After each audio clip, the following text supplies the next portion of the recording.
როგორც ჩანს, დონალდ ტრამპს სერიოზული პრობლემები შეექმნა კუბასთან და ეს პრობლემები რუსეთმა და ირანმა მოაწყეს. სადაზვერო სამსახურმა კუბის გეგმები გადაიჭირა. ამერიკის სამხედრო ბაზაზე შეტევა მიეტანა საბრძოლო დრონებით, რომლებიც უკვე დიდი რაოდენობით მოსკოვიდან და თეირანიდან მიაწოდეს.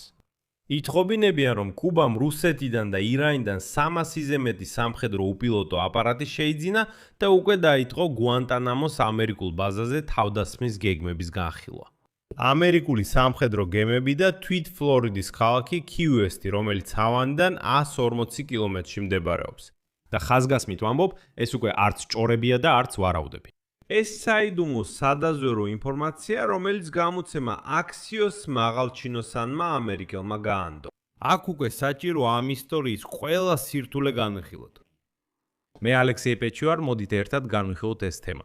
მაგრამ სანამ დავიწყებთ, გთხოვთ მითხრათ, გამოიწერეთ ეს YouTube არხი, მოიწონეთ ეს გამოშვება და დაწერეთ თქვენი კომენტარი ამ ვიდეოს ქვეშ, შეგიძლიათ ახლავე ან გამოშვების ბოლოს.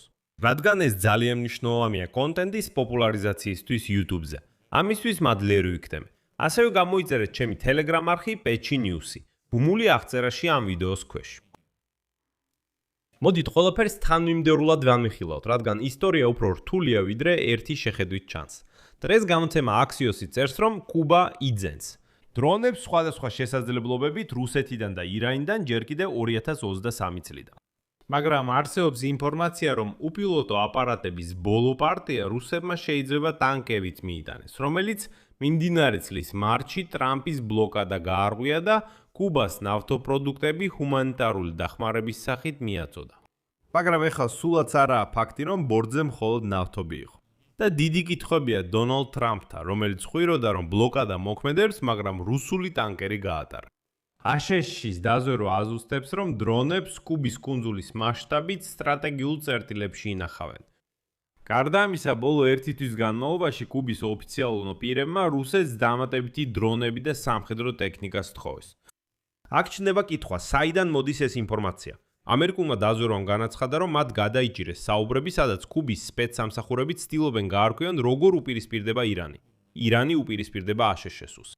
ანუ კუბელები სწავლობენ ირანის ტაქტიკას დრონების გამოყენებაში აშშ-ს ჯარების წინააღმდეგ. როგორც ხედავთ, ეს უბრალოდ იარაღის შეძენა არ არის. არა, ეს არის მისი გამოყენების ტაქტიკის მომზადება. მიუხედავად ამისა, მით უმეტეს, რომ თვითონ დრონები უკვე კუბაზეა და მთელ ტერიტორიაზე განაწილებული, ერთმა მაღალი რანგის ამერიკელმა ჩინოვნიკმა გამოცემა აქსიოს შემდეგი უთხრა. როდესაც ასეთ ტექნოლოგიებზე ასე ახლოს ფიქრობთ და ვხედავთ უამრავ ცუდ მოთამაშეს, ტერორისტული ჯგუფებიდან ნარკოკარტელებამდე, ირანელებამდე და რუსებამდე, ეს შეშფოთებას იწვევს. ეს აშკარად მზარდი საფრთხეა. გარდა ამისა, აშშ-ის თავდაცვის მინისტრმა ფით ჰექსეტმა კონგრესში მოსმენაზე გუშინ დაადასტურა, ციტატა: ჩვენ დიდი ხანია შეშფოთებულები ვართ იმით, რომ უცხოელი მოწინააღმდეგე იყენებს ასეთ მდებარეობას ჩვენ სანაპიროებთან, ასე ახლოს კუბადან. ეს უკიდურესად პრობლემურია.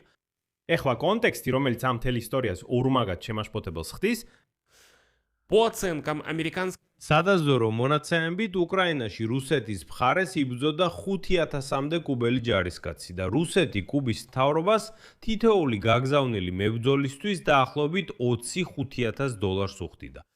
შედეგად ეს მილიონობი დოლარია, რომელიც კუბის ბიუჯეტში მიდიოდა. საკითხი ისაა, რომ კუბელი ჯარისკაცები პუტინის ამ ხორცსაკების ნაწილი არიან და ეხლა ისინი, ვინც გადარჩენა და კუბაზე დაბრუნება შეძლეს. ეხლა ისინი ასევე სწავლობენ ირანულ ტაქტიკას ამერიკელებთან ომში, ანუ კუბელი ჯარისკაცები უკრაინაში იბრძოდნენ, უყურებდნენ, როგორ იყენებს რუსეთი ირანულ უპილოტოებს და სახლში დაბრუნების შემდეგ ეს ცოდნა კუბის სამხედრო მეთაურებს გაუზიარეს. აქ დიდი მობითხრა დონალდ ტრამპს, რომელიც ხვიროდა, რომ არ ჭირდებოდა დახმარება უკრაინის არმიისგან, რომელიც თანამედროვე ომის წარმოების ცოდნას სთავაზობდა. ეხლა მოვლენების ქრონოლოგია, რომელიც საერთოდ ხსნის ყველა ამ ინფორმაციის გაჟონვას, დაზვერვიდან, მოდით სიტყვა გაჟონვა ბრჭყალებში ავიღოთ. ზუსტად ხუთშაბათს 14 მაისს ამ YouTube არხზე ჩვენ უკვე საუბრობდით, რომ აშშ-ის ცენტრალური სადაზვერო სამმართველოს დირექტორი ჯონ რედკლიფი ჰავანაში ჩაფრინდა. და ეს იყო პირველი ვიზიტი CRU-ს დირექტორის კუბაზე ბოლო 10 წელზე მეტის განმავლობაში.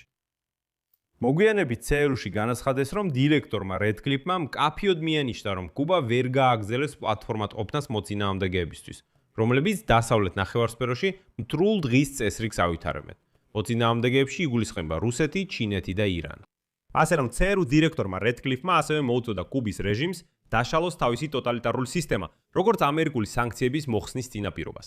ანუ ეს ულტიმატუმია? და აი 3 დღის შემდეგ ЦРУ-ს დირექტორის კუბაში ვიზიტის. გამოცემა Axios აქვეყნებს ამერიკული დაზვერვის მონაცემებს 300 უპილოტო აპარატზე, რომლებიც მოსკოვიდან და თეირანიდან კუბაში მიიტანეს. როგორც მივხვდით, ეს შემთხვევითი დამთხოვა არ არის, არა, ნახეთ რა ხდება. ამ ინფორმაციის გამჟღავნება ხდება სულ რაღაც 2 დღით ადრე, ვიდრე ამერიკის შეერთებული შტატების იუსტიციის სამინისტრო გეგმავს გაასაჯაროოს ბრალდების დასკვნა 94 წლის ყოფილი კუბელი ლიდერის რაულ კობზონის წინააღმდეგ. 1986 წელს ორგანიზაცია ძმები დახმარებისთვის ის თვითმფრინავების ჩამოგდებისთვის. მაშინ 4 ამერიკის მოქალაქე დაიღუპა. და ახლა ბრალდება წაყენებულია რაულ კოსტრას წინააღმდეგ ამ თვითმფრინავის ჩამოგდებისთვის. ფაქტობრივად 30 წლის წინ ჩადენილი დანაშაულისთვის. შემდეგ რედკლიფის ЦРУ-ს დირექტორის ულტიმატუმი და ახლა კიდევ 300 უპილოტო აპარატის დაზვერვითი მონაცემების გამჟღავნება. ეს ყველაფერი ერთად ჯდება და ეს არ არის ცალკეული მოვლენები, ეს აშკარა სისტემური ზეწოლა. ანუ აშშ-ში ახლა ამბობს, ჩვენ ყველაფერს ვხედავთ და მოქმედებისთვის მზად ვართ. და აი აქ ვიქნები გულწრფელი, ეს სადაზვერო მონაცემები შეიძლება აშშ-ს სამხედრო მოქმედებების საბაბად იქცეს. ეს მნიშვნელოვანია, რადგან ზუსტად ასე იყო ჩამოყალიბებული სიტუაცია ამერიკულ ოპერაციებამდე ვენესუელაში. ჯერ დაზვერვა, შემდეგ დიპლომატიური ზეწოლა, შემდეგ მოქმედება. იგივე სქემით. მადურო წელს დასაწყისში ხელისუფლებიდან გადააყენეს. და აი აქ ირანული კვალი კუბაზე საერთოდ ცალკე ისტორია. ამერიკული დაზვერვის მონაცემებით ირანელი სამხედრო მრჩევლები ამჟამად ჰავანაში იმყოფებიან. რუსეთს და ჩინეთს კუნძულზე აქვთ მაღალტექნოლოგიური რადიოელექტრონული დაზვერვის, ანუ ეგრეთ წოდებული სიგნალური დაზვერვის მონაცემების შეგროვების ობიექტები. ეს ნიშნავს, რომ კუბა უკვე დიდი ხანია უბრალოდ კომუნისტური კუნძული ნავთობის გარეშე აღარ არის. არა, ეს არის პლატფორმა აშშ-ის მოწინააღმდეგეებისთვის, რომელიც მათ საშუალებას აძლევს პირდაპირ ფლორიდის სანაპიროსთან აწარმოონ დაზვერვა. რა თქმა უნდა, თავად კუბას შეერთებულ შტატებში ალბათ პირდაპირ არავინ ეშინია, რადგან ეს ქვეყანა თავისთავად ნაკლებად წარმოადგენს საფრთხეს. მაგრამ ეხლა ირანული შაჰედ დრონები განთავსებულია აშშ-ის ტერიტორიიდან 140 კილომეტრში.